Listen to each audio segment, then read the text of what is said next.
my noise. Don't you marry the Mormon.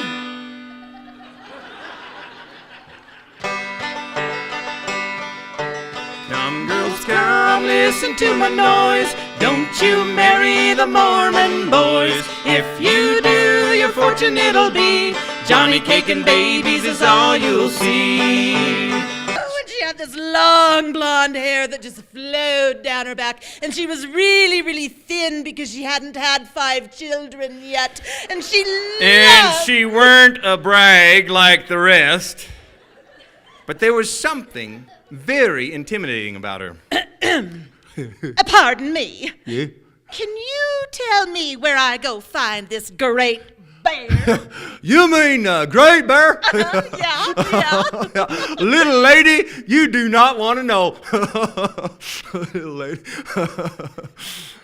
What did you just call me? What? Did you just call me a little lady?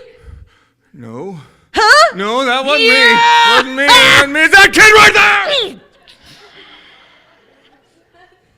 I didn't figure you had. Now, my name is Molly Whirlwind, and Paul Bunyan was a Viking. He was a Viking, had a great big axe. He'd go around chop people's heads off. I'm gonna chop your head off. Oh, don't chop my head off. Figmeyer. Oh, you chop my head off. Professor, no. Paul Bunyan was not a Viking. He's a Viking. No. Chopping. Paul Bunyan was not a Viking. Why was he chopping people's heads off then? He didn't chop any heads off. He had an axe because he was a lumberjack.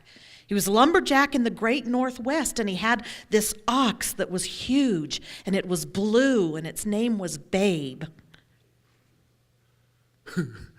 What? He was a lumberjack in the great Northwest, and he had a big blue ox named Babe.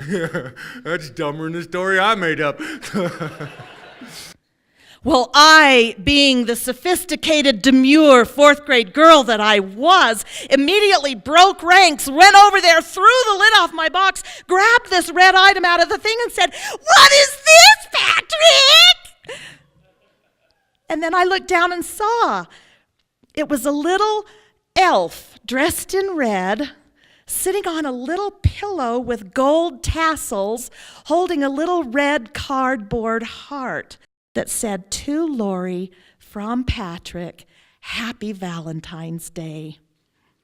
Now I knew as soon as I had picked that up and shoved it in his face, I'd done something really bad and embarrassed him. But Patrick, in his 4th grade sophisticated voice, came right back at me with his reply. "I got it from my mom, but I accidentally wrote your name on it, so you might as well have it." In Flanders fields, the poppies blow between the crosses row on row that mark our place. And in the sky the larks, still bravely singing, fly, scarce heard amid the guns below. We are the dead. Short days ago we lived, felt dawn, saw sunsets glow, loved and were loved, and now we lie in Flanders fields.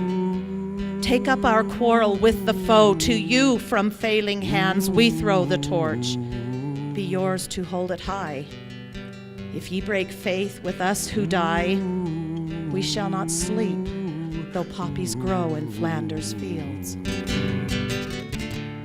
And now my spirit lingers here and never will be free. I wished I'd never gone to war, and I'd died in Tennessee. 80 acres of hell, boys, 80 acres of hell. In Chicago town, a place is found called 80 acres of hell. 80 acres of hell. 80 acres of hell.